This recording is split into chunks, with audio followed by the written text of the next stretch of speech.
Pada kesempatan ini eh, kami akan mempresentasikan makalah kami yang berjudul Keterancaman Kepunahan Bahasa Kaili di Sulawesi Tengah.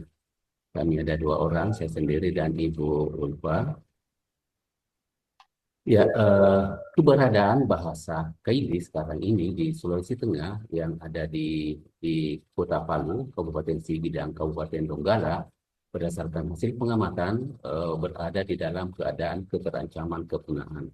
Bahasa Kaili yang ada yang bertan asal dari Sulawesi Tengah, yang merupakan bahasa atau etnik dan bahasa yang terbesar yang ada di Sulawesi Tengah yang digunakan di tiga daerah, yaitu Kota Palu, Kabupaten Donggala, dan Kabupaten Sigi, dan ada sebagian kecil di Kecamatan Pesisir Kabupaten Poso.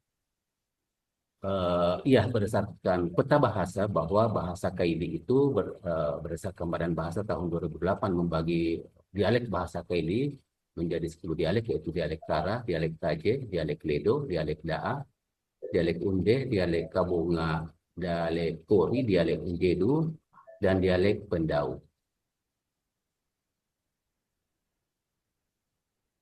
Ya, menurut sebuah studi kasus menunjukkan bahwa bahasa Kaili menghadapi tekanan dalam lingkungan sekolah, khususnya di Kota Palu sebagai ibu kota Provinsi Sulawesi Tengah. Sekolah-sekolah unggulan di kota ini telah menjadi pilihan utama orang tua untuk mendaftarkan anak-anak mereka di dalam lingkungan sekolah yang semakin heterogen. Bahasa Kaili tidak lagi menjadi bahasa mayoritas sejumlah suku dari luar Sulawesi Tengah yang bersekolah di Kota Palu seperti suku Jawa, suku Bugis, dan suku Sunda, suku Madura, dan suku-suku lainnya yang ada di Sulawesi Tengah. Eh, dalam penelitian yang digunakan di dalam metode yang digunakan dalam penelitian ini yaitu menggunakan pendekatan sosiolinguistik.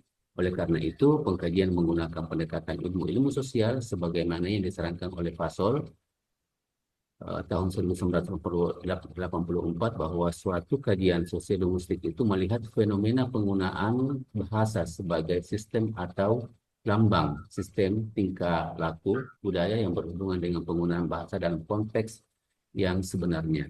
Penelitian ini berlokasi di Kota Palu, Kabupaten Donggala, Kabupaten Parigi Motong dengan menetapkan 60 responden yang ada di Kota Palu dan 130 responden yang ada di Kabupaten Donggala dan Kabupaten Sigi. Baik, berdasarkan hal tersebut, eh, untuk pembahasan dapat tergambar di tabel 1 bahwa pemakaian bahasa etnik Kaili dalam ranah keluarga apabila berinteraksi di dalam ranah keluarga, baik itu antara ibu dengan anak, antara kakek dengan cucu, antara kakak dengan adik, tergambar bahwa penggunaan bahasa Kaili dalam ranah keluarga untuk kategori remaja hanya 10%, ya, untuk kategori dewasa sebanyak 34% dan kategori lansia di atas 50 tahun ke atas itu masih terdapat 62%. Kemudian yang penggunaan bahasa Indonesia untuk kategori umur remaja itu 85% yang menggunakan bahasa Indonesia. Kategori dewasa 56% yang menggunakan bahasa Indonesia dan hanya 35% untuk kategori lansia yang menggunakan bahasa Indonesia. Nah, untuk Kota Palu dapat tergambar bahwa penggunaan bahasa Kaili hanya dipertahankan oleh usia kategori lansia. Kemudian usia remaja dan dewasa itu sudah beralih ke bahasa Indonesia. Kemudian penggunaan bahasa Kei di dalam ranah keluarga di Kabupaten Donggala dan Sigi, karena kami di sini membandingkan antara kota dengan kabupaten, antara daerah, Kabupaten Sigi dan Donggala kami satukan, ya dari 60 responden, kurang lebih hampir sama dengan Kota Palu, yang mempertahankan bahasa Kaili dalam ranah keluarga hanya kategori usia lansia.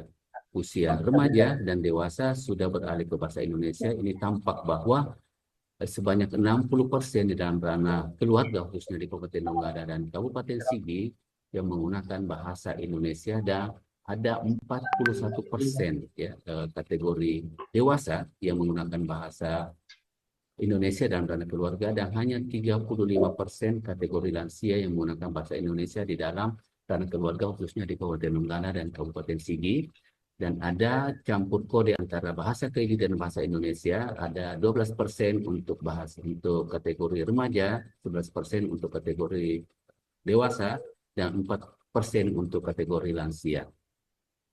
Demikian juga dalam ranah ketetanggaan dan ranah baik yang ada di Kota Palu maupun yang ada di Kabupaten Sigi dan Kabupaten Donggala, kedua daerah ini untuk ranah ketetanggaan bahasa Kaili sudah bergeser ke penggunaan bahasa Indonesia. 75% untuk Kota Palu dan 46% untuk Kabupaten Sigi dan Donggala yang menggunakan bahasa Indonesia. Sementara hanya 12% yang menggunakan bahasa Kaili untuk di Kota Palu dan sebanyak 39% yang menggunakan bahasa Kaili di Kabupaten Sigi dan Kabupaten Donggala. Jadi dalam ranah ketetanggaan ini yang diukur adalah bahasa apa yang digunakan ketika berinteraksi dengan tetangga baik yang lebih muda, yang seumuran maupun yang lebih tua. Kemudian di dalam ranah pemerintahan, kurang lebih hampir sama dengan ranah ketetanggaan, pemakaian bahasa Kaili sudah jauh tertinggal. Hanya 3% untuk di Kota Palu yang menggunakan bahasa Kaili untuk ranah pemerintahan, dan hanya 11% yang menggunakan bahasa Kaili untuk Kabupaten Sigi dan Kabupaten Donggala. Hal ini menunjukkan bahwa ada di dalam dua ranah itu, baik di ranah ketetanggaan maupun ranah pemerintahan, bahasa Kaili sudah bergeser ke penggunaan bahasa Indonesia. Untuk ranah pemerintahan yang digunakan sebagai sampel di sini adalah bagaimana penggunaan bahasa di dalam ranah pemerintahan seperti di puskesmas, di kantor desa, di kantor lurah, di kantor kecamatan maupun di kantor bupati dan kantor wali kota. Berdasarkan hal tersebut, dapat disimpulkan bahwa keberadaan bahasa Kaili di Sulawesi Tengah, khususnya di Kota Palu dan Kabupaten Sigi dan Donggala, hanya dalam ranah keluarga, hanya usia lansia umur 50 tahun ke atas yang masih mempertahankan bahasa Kaili. Kemudian untuk kategori remaja di Kota Palu itu sudah jauh meninggalkan bahasa Kaili untuk dalam ranah keluarga apabila berinteraksi dengan para keluarga, berinteraksi dengan kakek nenek, antara ibu dengan anak, antara bapak dengan anak, antara saudara, antara kakak dengan adik itu sudah beralih ke penggunaan bahasa Indonesia. Untuk kategori usia dewasa, untuk di Kota Palu juga sudah beralih ke bahasa Indonesia. Ada sekitar lebih dari 50% yang menggunakan bahasa Indonesia di dalam ranah keluarga. Dan sekali lagi saya katakan bahwa hanya usia lansia, usia yang di atas 50 tahun yang masih intens menggunakan bahasa Kaili dalam ranah keluarga. Sementara untuk ranah ketetanggaan dan ranah pemerintahan, bahasa Kaili sudah tertinggal jauh beralih ke bahasa Indonesia. Untuk ranah ketetanggaan di sini, yang diukur adalah bagaimana penggunaan bahasa apabila berinteraksi dengan tetangga yang lebih muda, yang lebih tua, atau tetangga yang seumuran. Ya, demikian juga dalam ranah pemerintahan yang ada di Kabupaten Donggala dan Kabupaten Sigi juga sudah beralih ke penggunaan bahasa Indonesia. Jadi perbandingan antara kota dengan Palu untuk kedua ranah ini, penggunaan bahasa Kaili kedua-duanya sudah beralih ke penggunaan bahasa Indonesia. Baik, terima kasih atas kesempatan yang diberikan kepada saya.